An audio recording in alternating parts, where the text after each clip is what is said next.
How's everyone doing? I'm last one before lunch, so I'll hopefully keep it lively. But yeah, my name is Drew.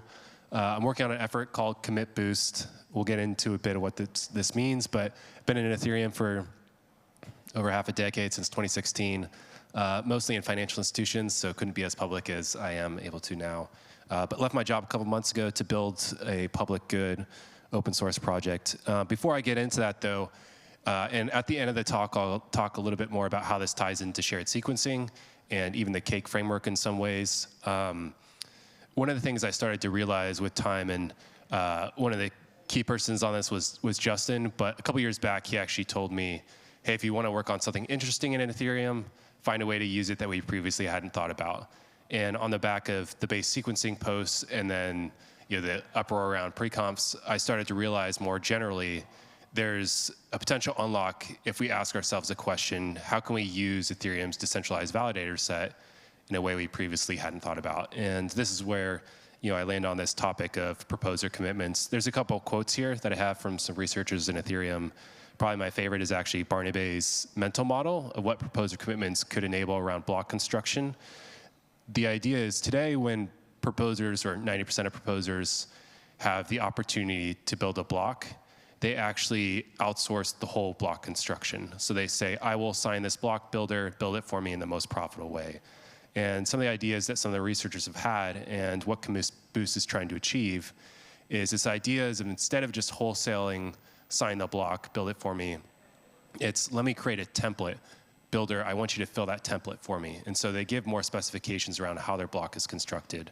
Now this comes in a lot of different flavors. A lot of the focus now in research is around things like pre-comps, top of block auctions, a whole host of other things. But there's a whole unlock beyond that may not have anything to do with block construction itself. So proposers can make commitments to other networks saying, if you abide by this standard, I'll make sure XYZ is included in this block. And so it's going after that. This is, from my perspective, a huge unlock. The reason we started Commit Boost was actually just within pre-comps alone, so one subset of proposer commitments. We started to see, 5 to 10 teams, and how everyone is tending to approach it today is, I'm building pre-comp protocol. To do that proposer, you need to run a new sidecar. And so we're running down this path within Ethereum where we have extreme fragmentation, where today validators run mostly one sidecar, that's Mev Boost. Tomorrow they may have to run 10. This actually has a lot of risks, and it actually removes home stakers in most capacities to actually participate. They probably can't run 5 to 10 sidecars, but even sophisticated actors, they don't want to have to manage the OPSEC. And so there's this huge dynamic, or this huge risk that's potentially getting introduced in the market. The other thing is developer complexity. There are, I think, some core dev teams in here. Core devs, if we have 5 to 10 sidecars during hard forks, we have enough challenge with Mev Boost today for a lot of reasons. And so this helps. Commit Boost is one standard that you build towards instead of 5 to 10 different sidecars. The last point is just somewhat of a vendor lock-in. So this part of the tech stack, I firmly believe should be public good, non-monetizable, really non-VC backed. And if we get to a place where a pre-comp protocol that has a new sidecar gets embedded within validators, it's somewhat of a vendor lock-in. And so Commit Boost's idea is lowering the barrier to entry. So if you want to participate in pre-comps, instead of running a whole new sidecar, you more of opt into things. And if there's another commit that comes out, you can opt into that. And so the barrier to entry and switching costs for validators is much lower. So a little bit of what Commit Boost is, starting with the mission and vision. It's a not-for-profit entity developing and sustaining open source goods for Ethereum. The initial product is Commit Boost. This is 100% backwards compatible with Mev Boost. And we'll go through a little bit of the technical details of how that looks. But Mev Boost, validators can still run it. It becomes a module instead of the sidecar. The other thing is this is a neutral platform. So the idea of Commit Boost is just really to standardize how a signature is provided. It's agnostic to the proposer commitment. It's agnostic to the enforcement mechanism. It's agnostic to the relay, the transaction flow. The idea is to create a platform where you standardize how all those things talk to proposers, and then the innovation can come, and it doesn't limit that. Talked a little bit at this, but unification, so it's just one sidecar proposers run, and now they get access to all the open innovation. The other key component of Commit Boost is it's built for validators, not really by validators, but with a lot of their input. And the idea is they can provide their commitment and then monitor the commitment and build tools around the safetiness of the commitment they're making. And so a lot of Commit Boost is standardizing telemetry, creating places, where the validators can embed logic for safetiness on their box. For instance, if they opt into a commitment, they can actually limit the CPU usage per commitment. So if a commitment goes haywire, starts spitting out a bunch of logs, it doesn't crash the box and they don't miss their slot for their broader validator duties.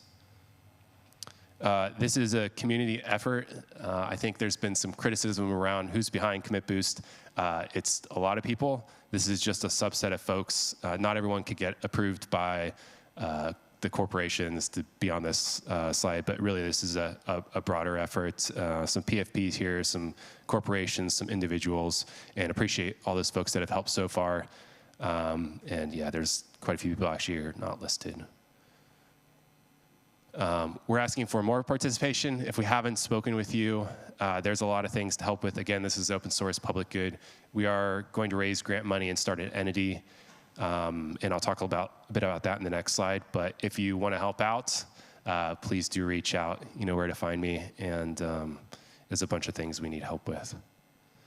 The last thing we wanted to give an update on since over our last presentation is Commit Boost, governance, the entity. You were asking everyone in Ethereum to run a new sidecar. Do you just launch the thing and run off, kind of like drop the mic and then peace out? That is not the plan at all. The idea is to actually start some type of nonprofit entity. I don't want to call it a foundation because that may not be the best structure, but a 501(c) in the US, something like that.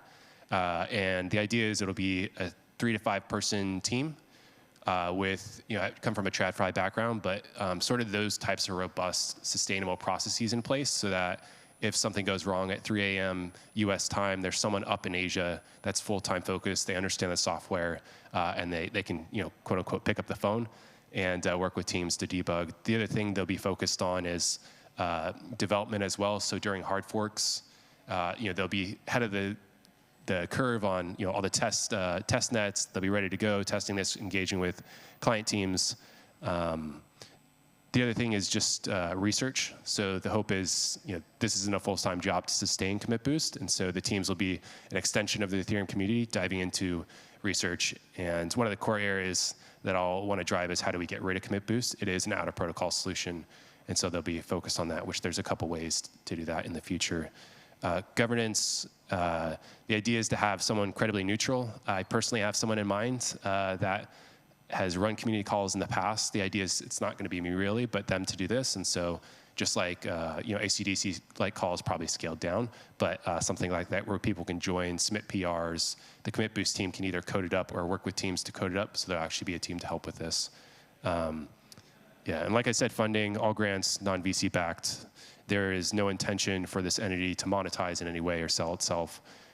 So in the past, I've talked about how much I would like to raise for the grant side of things. Some people have said that's a lot of money, but if you think about in the context of other public goods in Ethereum, nothing wrong with how other teams have approached it in any way, but some of those teams have done like audit firms, which is a side hustle that helps sustain the business, or have like consulting firms on the side, or there was a sale of one. Again, nothing wrong with those things. That just isn't the intention of this entity.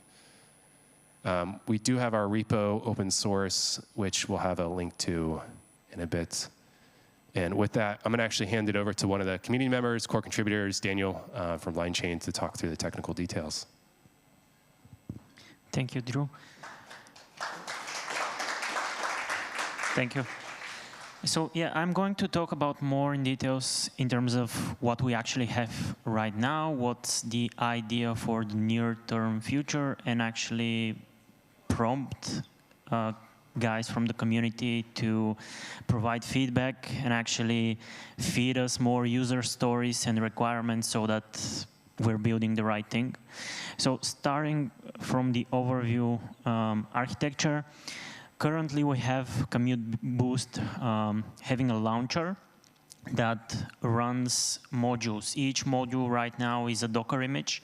However, while talking with operators, some of them prefer all modules to be Docker images. Some of them prefer to be kernel-based sandboxed processes that commit boost can monitor. So there are two distinct ways of looking at it.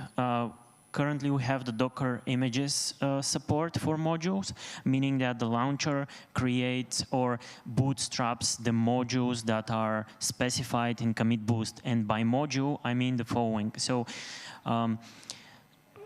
PBS is one module that an operator can decide to run, the PBS module, which basically provides the builder API that may be the default MEV boost that we all know and love, or I don't know, love or hate, I don't know.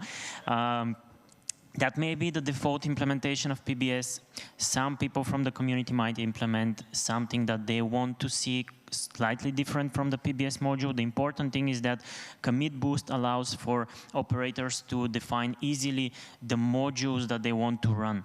And there might be completely different modules related to pre-confirmations, to partial block building, to other types of commitments from operators or from the validators. It's extensible, and the focus of commit boost is not only to provide that extensibility for different modules and use cases, but rather provide them with an API for commitments or getting signatures from the validator. You can see the signer API there. That is something that is exposed to the modules through an authenticated requests. Right now we have JWT tokens that are set up automatically when you start the whole thing. And the other thing is actually monitoring and making sure that a module does not go haywire or consume a lot of resources, etc. Currently, we have an automatic discovery by Prometheus to collect metrics that are reported by modules. So if you want to develop a module, you write your own application. It may be some REST API with requesting signatures from the operator, etc. And you can export those metrics automatically for the validator to see by exposing the, for example, /metrics REST endpoint, and it will go through the Prometheus and potentially go to Grafana. So that's the current setup.